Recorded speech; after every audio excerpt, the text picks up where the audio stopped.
Kanilang binuksan ang Sports Fest activity dito sa Eastern Police District, kung saan ito ay nilahukan ng mga PNP personnel mula sa Pamamarisan City Police Station, District Headquarters at maging ng DMFB.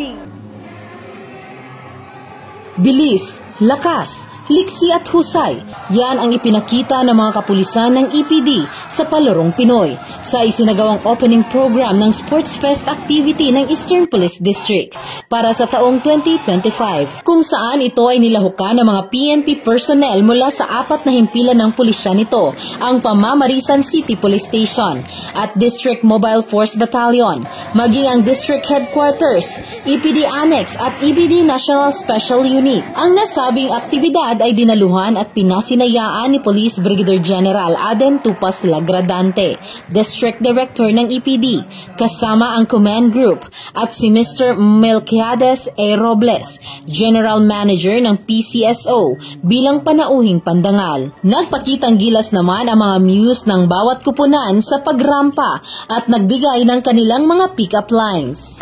Alam naman po natin na ang trabaho ng kapulisan ay very toxic, no? So nag-duty tayo ng umaga, uuwi tayo ng gabi.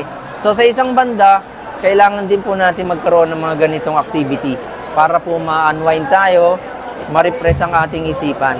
So ito rin po ay nagde-develop ng camaraderie, esprit de corps at yung coordination. So ito po ay isang magandang activity para po sa mga pulis.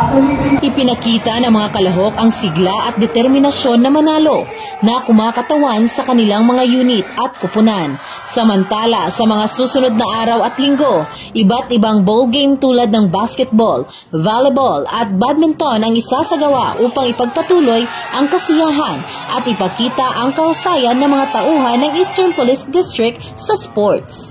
Mula dito sa Eastern Police District, ako po inyong Police News Network Correspondent, Patrolwoman Jenny Dolor, alagad ng batas, tagataguyod ng Balitang Pulis.